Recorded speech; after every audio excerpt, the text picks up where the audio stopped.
Donald Trump appearing at the General Assembly for the United Nations this week is sort of like when a circus comes to town. You know, and then the elephants take a crap in the center ring and somebody's got to clean up behind it. Well, I try to clean up behind it in a new podcast I call The Intersection, where I cover Donald Trump's kind of the crazy crap that Donald Trump says during the UN to insult our enemies and allies alike, pushing our allies closer to our enemies because he insulted all of them from the bully pulpit of the General Assembly. And then he met offline with a bunch of people, friend and foe, made some crazy comments about Ukraine and Russia, undermining that war again and the peaceful settlement of it. And also put his arms around literally the dictator of Argentina, which apparently we now have to prop up because Donald Trump sees him as a Trump clone, using taxpayer dollars for a potential bailout of Argentina. I cover it all on The Intersection, and here's a clip. And now we turn, I've kept you in suspense long enough, to Donald Trump's appearance at the General Assembly of the United Nations today in New York, the hallowed grounds of the United Nations, where he rambled for an hour and a half, attacking his allies, telling all of his allies that they need to close their borders and effectively impose U.S. immigration policy because their countries are in the trash can if they don't. Let me play you a clip so you know what I'm talking about. Let's run the clip. But you know, we have a border strong, and we have a shape, and that shape doesn't just go straight up. That shape is amorphous when it comes to the atmosphere. And if we had the most clean air, and I think we do, we have very clean air. We have the cleanest air we've had in many, many years. But the problem is that other countries, like China, which has air that's a little bit rough, it blows. And no matter what you're doing down here, the air up here tends to get very dirty because it comes in from other countries where their air isn't so clean. And the environmentalists refuse to acknowledge that. And then he had a series of meetings, one where he tried to prop up another Trump-light dictator, Milei, not Cyrus, the president of the president of Argentina, whose economy is going down the drain. The peso is so devalued that Scott Bessent, the Treasury Secretary, had to step in with a social media post to try to stop the bleeding and say, don't worry, we'll do everything we can to prop up the failed dictatorship of Milei. And then Donald Trump had to literally put his arm around him at the UN today. We're going to support you. It's not that they care about by the way, I love Argentinian people. I'm not talking about the people, I'm talking about the government. It's not that they love, from a trading, a global economy perspective, Argentina. Mexico and Canada are much more important than Argentina. But it's a geopolitical thing. Donald Trump needs to try to prop up these dictators throughout Latin America to make himself look good. And he's going to spend every last American dollar from our taxpayer dollars in order to do it. And when he wasn't doing that, he then reversed course as if nobody would notice and said that he believes that after meeting with Zelensky in New York, that the Ukrainians can get back all of the territory that has been ceded to the Russians during the war and then I was letting okay, great. We're going to get off the sidelines and give them more help, boots on the ground? No.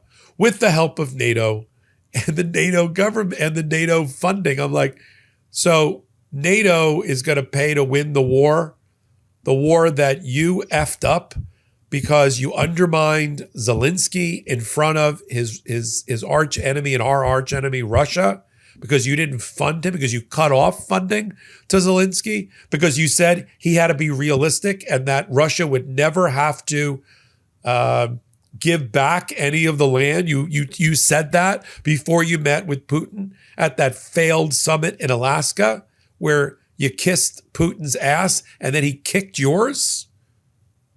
What are we watching with Russia right now? They know that Trump is not going to support Zelensky any further. They've calculated and baked into their calculus that Trump is not going to send any more troops there or send troops there, is not going to really ramp up his aid. He's going to try to rely on NATO instead.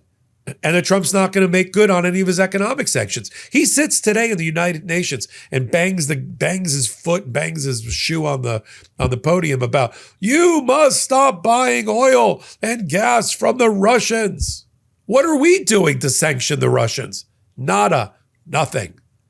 Go after Putin's assets like Biden did. Go after Putin's oligarch friends and go after their yachts again. Go get the cash. Sanction, sanction, sanction. Trump says, I think Russia's about to fall. They're a paper tiger. In the meantime, what do we have? Putin bombing Kiev, Putin killing Ukrainians. It'd be better if you said nothing than what you're doing to undermine the Ukrainian people and their military strategy. But that's our president for us. Thank God that General Assembly is once a year. I'm sure people were trying to sit through it and get through it in the room like it was, like root canal. You got to do it, but you can't wait for it to be over. I was hoping when the teleprompter failed that he wouldn't be able to come up with much. But, those are speeches that are written by like Stephen Miller, the American carnage on full display. The Europeans and the other 150, 160 countries that are in there, they know that what's going on right now with this season of America is not good economically, politically, geopolitically, national security wise. It's terrible. And Donald Trump just stands there as a petty dictator, bangs the podium and says, everything's great. We're great. America's great. You suck. Which just continues to turn countries away from the democracies of the West and towards the East and their unconditional money. China building bridges and infrastructure all over the world, stepping into the breach. Every time somebody turns away from America, like they turn to another ally, they turn to Canada, they turn to Brazil, they turn to China. Yes, they even turned to Russia and India. And that's all because of Donald Trump. Welcome back. Intersection Tuesday nights at 8 p.m. Eastern Time on the Midas Touch Network. And then we have commercial-free versions that go up on our Legal AF Substack as a special treat there. Help us continue to grow that pro-democracy podcast. Watch us at 8 p.m. Eastern Time on Midas Touch. And then, of course, you can pick us up on all the audio podcast platforms, wherever they may be for you, Spotify and Apple included. Leave a 5-star review and comments. I got great news. Because of the hummingbird effect of doing all of these things in support of the intersection, we cracked the top 100. We're top 75 now of all podcasts in the world. And it's all because of you on the YouTube rankings. And we're trying to get our way up the audio podcast rankings for Apple as well. It's important. It keeps us on the air, keeps the content coming to you. So, and while you're here on Legal AF YouTube channel, hit the free subscribe button here. Come over to Legal AF Substack, do the same thing. And if you can swing a paid subscription, I kept it really low, about the cost of one of those fancy Starbucks coffees a month, all the better. So until my next report, I'm Michael Popok. I'm Michael Popok, and I got some big news for our audience. Most of you know me as the co-founder of Midas Touch's Legal AF and the Legal AF YouTube channel, or as a 35-year national trial lawyer. Now, building on what we started together on Legal AF, I've launched a new law firm, the Popok Firm, dedicated to obtaining justice through compassionate and zealous legal representation. At the Popok Firm, we are focused on obtaining justice for those who have been injured or damaged by a life-altering event by securing the highest dollar recoveries. I've been tirelessly fighting for justice for the last 35 years, so my own law firm organically building on my Legal AF work just feels right. And I've handpicked a team of top-tier trial fighters and settlement experts throughout all 50 states known as big auto injury attorneys who have the know-how to beat heartless insurance companies, corporations, government entities, and their attorneys. Big Auto's attorneys working with my firm are rock stars in their respective states. states and collectively responsible for billions of dollars in recoveries.